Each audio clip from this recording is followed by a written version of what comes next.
Ini tema yang luar biasa dan kita perlu perenungan. Kenapa? Karena ini kita pun malah tidak kelihatan. Tadi disampaikan bahwa orang yang sakaratul maut atau mau meninggal ini sudah mulai menyesal.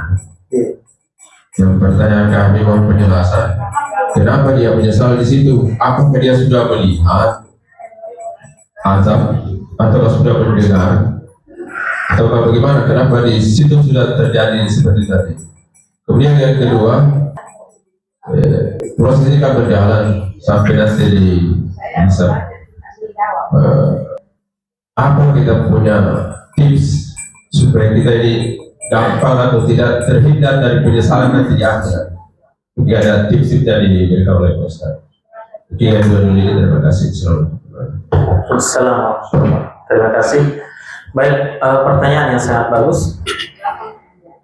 Bahwa seorang di ambang kematian itu sudah mulai muncul penyesalan. Ya, tentunya kita semua bertanya-tanya, apa penyebabnya, gitu ya? Apakah sudah dia lihat azab atau bagaimana? Ya, tentunya penyesalan itu muncul karena dia sudah melihat apa yang sudah dijanjikan oleh Allah terhadap dirinya. Di dalam hadis riwayat Al-Imam Abu Dawud dalam sunannya dengan sanad yang sahih dari sahabat Barra bin Azib radhiyallahu ta'ala, hadisnya dipanjang. Nabi menceritakan proses perjalanan seorang hamba sejak dicabut rohnya sampai di alam kubur. Ya, kita ambil intinya saja sesuai bahasan kita. Di situ kata Nabi, ya, ketika dia adalah hamba yang kafir atau fajir, nah, maka datang kepadanya malaikat maut. Datang kepadanya malaikat maut dan duduk di atas kepalanya. Ya, karena roh itu dicabutnya dari arah ubun-ubun. Ubun-ubun itu yang lebih-lebih sini dulu waktu kita kecil ya. Jadi dicabut dari arah ubun-ubun. Makanya ketika kita melihat orang meninggal itu, ketika mulai ditarik nafas rohnya sedikit demi sedikit, yang pertama mulai dingin itu kakinya, begitu ya. Terus naik ke atas sampai hilang. Ya. Karena dicabut dari arah ubun-ubun. Kata Nabi, ya, ketika dia adalah hamba yang fajir, dia akan dicabut rohnya oleh malaikat maut seraya dikatakan kepadanya, ukhruji ayyatuhal khabithah ila ghadabillahi wa sakhatihi.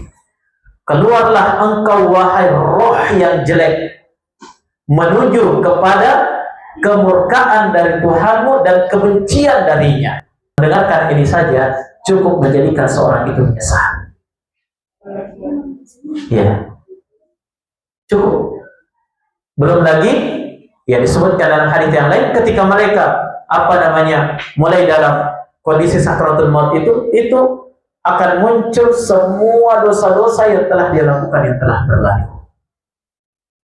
Teringat semuanya, yang sudah dilupakan selama ini teringat semua, dan cukup menunjukkan itu menjadikan dia menyesal dengan penyesalan yang sangat besar. Ya. Dan dia sudah diberikan berita oleh para malaikat, tepatmu nanti di sini. Ya, Allah kepada seperti itu. Dalam Al-Qur'an, dalam satu ayat Allah mengatakan, "Fa kaifa idza tawaffathumul malaikatu yadribuna wujuhahum wa adbarahum." Maka kira-kira bagaimana kondisi mereka, orang-orang kafir atau orang fajir ini, ketika dia diwafatkan oleh malaikat, dicabut rohnya seraya dipukul dari arah depan dan di belakangnya. Dicabut bukan sekedar dicabut dengan kasar, tapi dicabut dengan apa? Disertai dengan pukulan dan siksaan. Cukup membuat seorang itu menyesal. Iya. Di kelanjutan hadis itu dikatakan, ya, ketika dia sudah dikafani, ya, disolati, ya, sudah dimandikan, dikafani, disolati, kemudian diusung ke pekuburannya, kata Nabi, ya, asri'u bil jinazah, percepatlah kalian kalau membawa jenazah. Ya, itu ada sebabnya, Nabi perintahkan. Bukan kenapa kita ini terlalu buru-buru bawa jenazah. Kadang begitu ya. Kadang ambulans harus minggir semua. Kenapa? Itu perintah Nabi. Ya, percepat dalam membawa jenazah, penyelenggaraan jenazah dan mengantarnya percepat. Kenapa? Karena kata Nabi, kalau jenazah itu orang baik, maka kalian mempercepat dia masuk ke dalam kubur mendapatkan kebaikannya. Tapi kalau jenazah itu jelek, itu sangat jelek berlama-lama berada di atas pundak kalian. Percepat. Dan ketika dia sudah mulai dipercepat menuju ke alam kubur, kata Nabi Shallallahu Alaihi Wasallam, kalau hamba yang kafir dan fajir itu akan berteriak, tapi kita tidak dengar. Kenapa? Alamnya sudah beda. Dia akan berteriak. Apa teriakannya? Ya waili, aina tadhhabu nabi? Duhai celakanya saya. Kalian mau bawa kemana saya ini? Kenapa demikian? Ya, takut, tidak mau masuk ke kuburannya. Kenapa? Karena dia sudah diberitakan oleh malaikat, itu tempat neraka, itu tempat penyiksaan. Subhanallah. Iya, makanya di ambang kematian penyesalan luar biasa sudah muncul.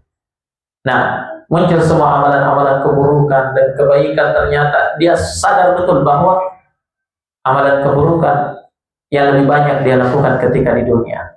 Muncul penyesalan. Ya, semoga Allah menghindarkan kita dari penyesalan itu.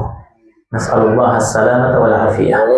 Baik, yang kedua, tipsnya supaya kita bisa agar terhindar dari penyesalan itu tentunya ya tidak ada tipsnya kecuali kita memperbaiki keimanan. Yang keimanan yang kuat ini nanti akan menghasilkan amal soleh. Kita yakin dan percaya kepada Allah. Seluruh janji-janji dan balasannya kita semua yakin.